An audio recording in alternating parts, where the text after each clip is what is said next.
Good morning students. आज की class में आप सभी का बहुत बहुत स्वागत है।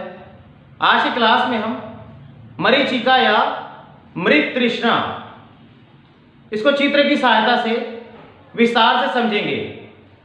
बोर्ड एग्जाम में यह टॉपिक बहुत महत्वपूर्ण है और पूछा जाता है।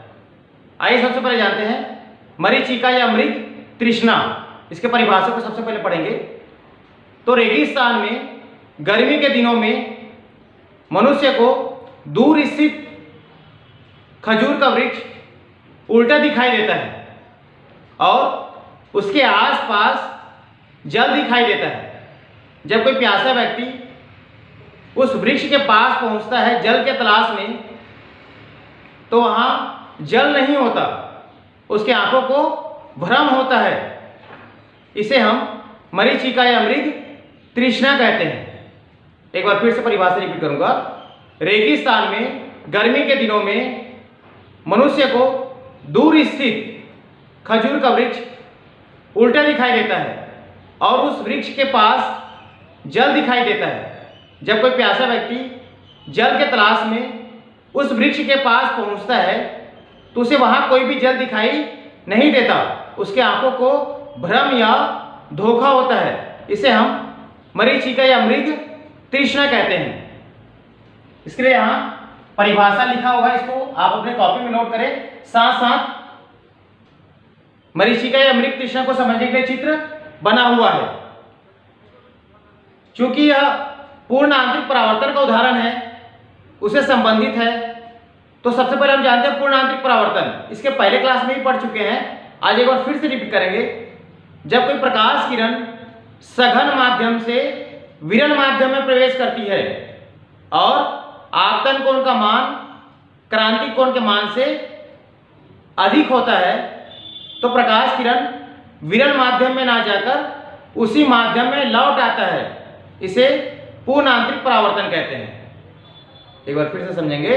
जब कोई प्रकाश किरण सघन माध्यम से विरल माध्यम में जाता है और आपतन कोण का मान क्रांतिक कोण के मान से अधिक होता है, तो प्रकाश किरण विरल माध्यम में ना जाकर सघन माध्यम में ही वापस लौट आता है। इसे हम पूर्ण आंतरिक परावर्तन कहते हैं। यहां पर भी आप देख रहे हैं, जो भूमि है या पृथ्वी का जो धरातल है, वहां जो वायु होता है वो गर्म होता है। गर्म होने के कारण वह विरल माध्यम में हो जाता है, हल्का हो जाता है।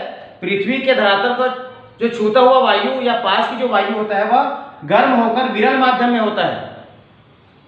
इसके बाद जो ऊपर की वायु होता है, पृथ्वी के धरातल से ऊपर की वायु, वह ठंडी होती है और ठंडी होने के कारण वह सघन माध्यम में होती है।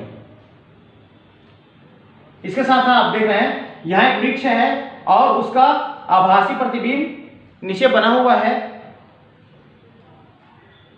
जो वृक्ष होता है उस वृक्ष के ऊपरी भाग से, यहां जो वृक्ष है उस वृक्ष के ऊपरी भाग से चलने वाली प्रकाश किरणें जो नीचे धरातल तक पहुंचती है, वृक्ष के ऊपरी भाग से चलने वाली प्रकाश किरणें जो धरातल तक पहुंचती है, उसे धरातल तक पहुंचने के लिए सघन माध्यम से विरल माध्यम में जाना पड़ता है। क्योंकि ऊपर की वायु सघन माध्यम में होती है और नीचे की वायु विरल माध्यम में होती है, तो प्रकाश किरणों को सघन माध्यम से विरल माध्यम में आना पड़ता है।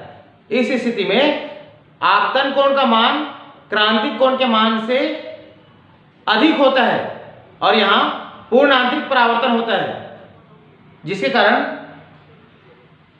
वहां एक प्रकार से धोखा होता है कि वहां जल है या खजूर का वृक्ष उल्टा दिखाई दे रहा है। इसे हम मरीचिका या मृग तृष्णा कहते हैं। इसके अतिरिक्त हम देखते हैं कि गर्मी के दिनों में जो सड़कें होती है जो कंक्रीट की बनी होती है, वहां पर भी जल होने का भ्रम होता है। यह भी मरीचिका का एक उदाहरण है।